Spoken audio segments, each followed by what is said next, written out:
আসসালামু আলাইকুম সুপ্রিয় শিক্ষার্থী বন্ধুরা, আজ আমরা অষ্টম শ্রেণীর সাহিত্য কণিকা থেকে কালিদাস রায়ের রচিত বাবরের মহত্ব কবিতাটি বোঝার চেষ্টা করব। কবিতাতে বলা হয়েছে, পাঠান বাদশাহ লোদি পানিপথে হত, অর্থাৎ ভারতের লোদি বংশের শেষ পাঠান সম্রাট সুলতান ইব্রাহিম লোদি পানিপথে হত, অর্থাৎ এখানে হত বলতে নিহতকে বোঝানো হয়েছে। দখল করিয়া দিল্লির শাহী গদি, দেখিল বাবুর এ জয় তাহার ফাঁকি। এখানে শাহী গদি বলতে মূলত সিংহাসনকে বোঝানো হয়েছে, দেখিল বাবুর এ জয় তার ফাঁকি, অর্থাৎ বাবুর, মোগল সম্রাট বাবুর ভারতের শেষ লোদি বংশের পাঠান সম্রাট সুলতান ইব্রাহিম লোদিকে পানিপথে পরাজিত করিয়ে দিল্লির শাহী গদি দখল করে এবং দখল করার পরে দেখলো যে তার এ জয় ফাঁকি। এখানে ফাঁকি বলতে বৃথা বোঝানো হয়েছে।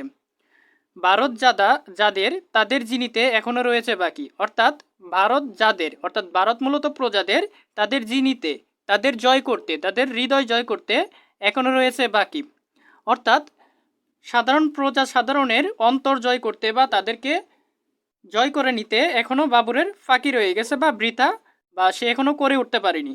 গর্জিয়া উঠিল সংগ্রাম সিন, জিনেছ মুসলমান।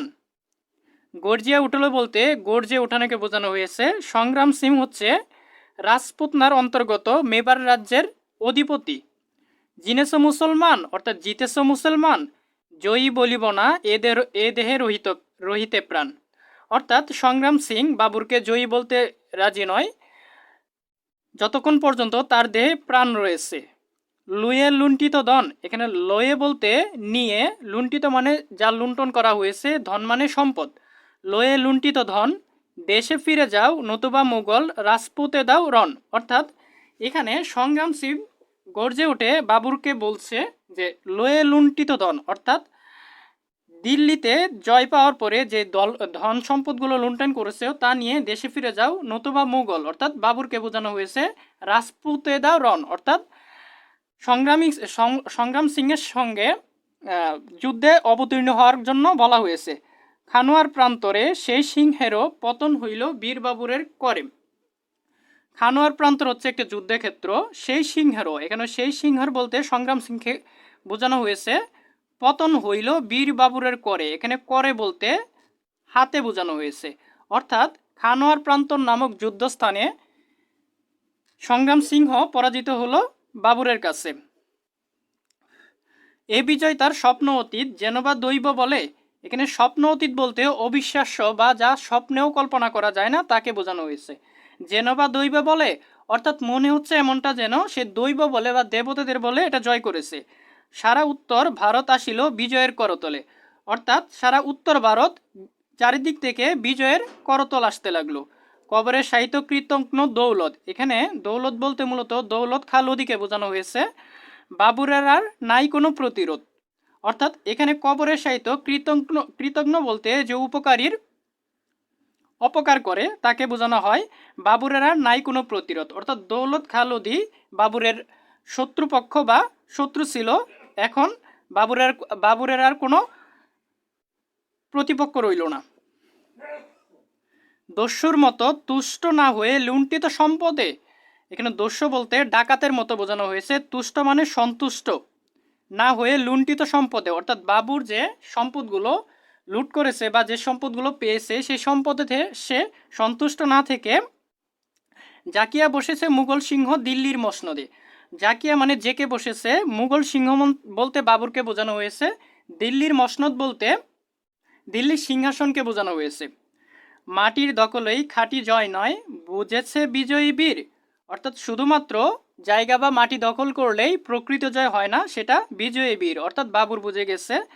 বিজিতির হৃদি দখল করিবে এখন করেছে স্থির, হৃদি বলতে মূলত হৃদয়কে বোঝানো হয়। বিজিতি মানে যারা পরাজিত হয়েছে তাদের হৃদয় দখল করিবে এখন করেছে স্থির, অর্থাৎ এখানে বাবুর যারা পরাজিত হয়েছে বা ভারতবর্ষে যারা রয়েছে তাদের হৃদয় দখল করার পরিকল্পনা গ্রহণ করেছে বা স্থির করেছে। প্রজারঞ্জনে বাবুর দিয়াছে মন, অর্থাৎ প্রজাদের দুঃখ কষ্টে বা আনন্দরঞ্জনে বাবুর এখন মন দিয়েছে। হিন্দুর হৃদি জিনিবার লাগি করিতেছে সুশাসন।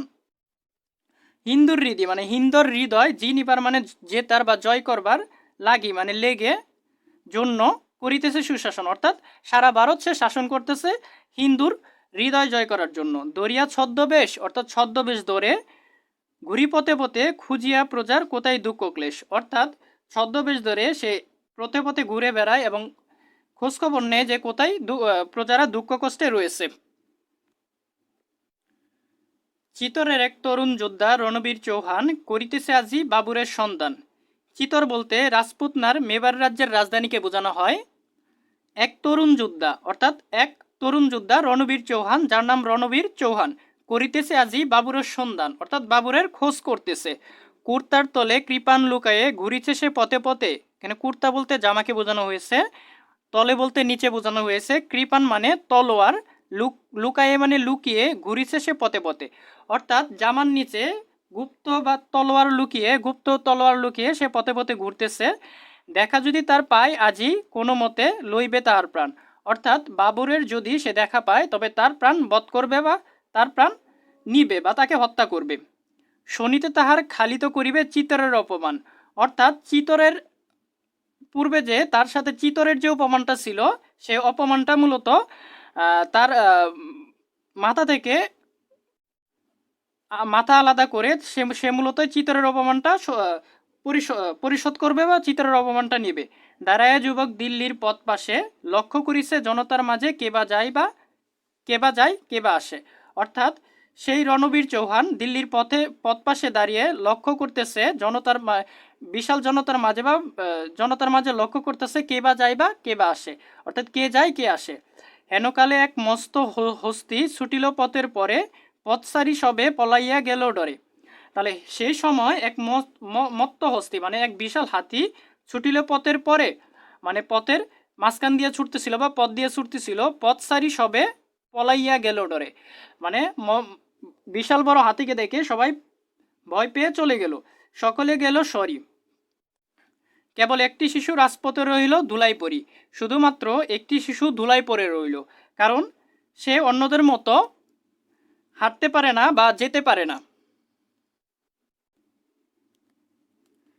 হাতির পায়ের চাপে গেল গেল বলি হাই হাই করি পথিকেরা বয়ে কাঁপে, অর্থাৎ যে শিশুটি রাজপথে পড়েছিল সেই শিশুটি হাতির পায়ের চাপে পড়তে পারে, সেই জন্য গেল গেল বলি হাই হাই করি পথিকেরা, অর্থাৎ রাস্তায় যারা ছিল তারা বয়ে কাঁপতেছিল।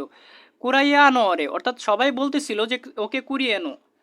সকলে বলে অথচ কেহ না আগায় সাহস করে, অর্থাৎ এখানে সকলে বলতেছে যে কুড়াইয়া আনো ওরে, মানে ওকে কুড়িয়ে আনার জন্য সকলে বলছে কিন্তু কেউ সাহস করে আর এগুচ্ছে না।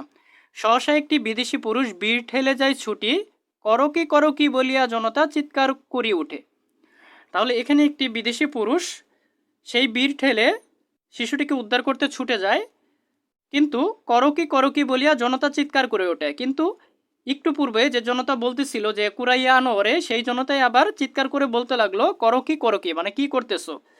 করি শুন্ডের গর্ষণ দেহে সহি, পথের শিশুরে কুরাইয়া বক্ষে বহি, ফিরিয়া আসিল বীর। এখানে হাতির সকল ঘর্ষণ বা হাতির সুরের সকল ঘর্ষণ সহ্য করে পথের শিশুরে সেই বিদেশি পুরুষ কুড়িয়ে আনে এবং সে ফিরে আসে। চারিপাশে তার জমিল লোকের ভিড়, এখানে মূলত সেই বিদেশি পুরুষ বলতে বাবুরকে বোঝানো হয়েছে। চারিপাশে তার জমিল লোকের ভিড়, বলিয়া উঠিল একজন, আরে এ যে মেতরের ছেলে, ইহার জন্য বেয়াকুফ তুমি তাজা প্রাণ দিতে গেলে। চারিপাশে তার জমিল লোকের ভিড়, অর্থাৎ সে যখন ফিরে আসলো তার চারপাশে লোকের ভিড় জমলো। বলিয়া উঠলে একজন, অর্থাৎ একজন বলে উঠলো, আরে এ যে মেথরের ছেলে, অর্থাৎ এ হচ্ছে মেথরের ছেলে, ইহার জন্য বেয়াকুফ তুমি তাজা প্রাণ দিতে গেলে, অর্থাৎ সেই শিশুটিকে তুচ্ছ করে সে বাবুরকে বলতেছিল ইহার জন্য বেয়াকুফ তুমি তাজা প্রাণ দিতে গেলে। ক্ষুধার দোয়াই পেয়েছো নিজের জান, ফেলে দিয়ে ওরে এখন করে গে স্নান, অর্থাৎ আল্লাহ বা খোদার দোয়ায় সে এখন, অর্থাৎ বাবুর এখন নিজের জান ফিরত পেয়েছে, ফেলে দিয়ে ওরে করো গে স্নান, এখন ওকে ফেলে দিয়ে গোসল করে নাও বা স্নান করে নাও। শিশুর জননী ছেলে ফিরে পেয়ে বুকে বক্ষে চাপিয়া চুমা দেয় তার মুখে, অর্থাৎ শিশুর জননী বলতে শিশুর মাকে বোঝানো হয়েছে, ছেলে ফিরে পেয়ে বুকে, অর্থাৎ তার বুকে ছেলেকে ফিরে পেয়ে বক্ষে চাপিয়া বলতে বুকে চাপিয়া বোঝানো হয়েছে, চুমা দেয় তার মুখে, অর্থাৎ তার মুখে অনবরত চুমা দিতে থাকে। বিদেশে পুরুষ রাজপুত বীর চিনেলের নিকটে এসে, এ যে বাদশাহ স্বয়ং বাবুর পর্যটকের বেশে, অর্থাৎ এখানে বিদেশি পুরুষে রাজপুত বীর চিনেলের নিকটে এসে, অর্থাৎ রণবীর চৌহান নিকটে এসে চিনল, এই যে বাদশাহ স্বয়ং বাবুর পর্যটকের বেশে, অর্থাৎ এ আর কেউ নয়, এ হচ্ছে সম্রাট বাবুর। ভাবিতে লাগিল হরিতে ইহারই প্রাণ, অর্থাৎ সে ভাবতে লাগলো ইহারই প্রাণ হরণ করতে বা বধ করতে পথে পথে আমি করিতে সন্ধান, অর্থাৎ পথে পথে আমি খুঁজে বেড়াচ্ছি। বাবুরের পায়ে পড়ি সে তখন লুটে, কহিল সপিয়া গুপ্ত কৃপান বাবুরের করপুটে, অর্থাৎ এত কিছু দেখার পর সে বাবুরের পায়ের কাছে পড়ে গেল এবং কহিল সপিয়া গুপ্ত কৃপান, অর্থাৎ তার কাছে লুকানো কৃপানটা সপে বা দিয়ে, যাহাপনা এই ছুরিখানা দিয়ে আপনার প্রাণবধ করিতে আসিয়াছি একই দেখিলাম। তাহলে এখানে মূলত বোঝানো হয়েছে, যাহাপনা বলতে বাবুরকে বোঝানো হয়েছে, এই ছুরিখানা দিয়ে আপনারই প্রাণবধ, মানে এই ছুরি দিয়ে আপনারই প্রাণবধ করতে, অর্থাৎ আপনাকে হত্যা করতে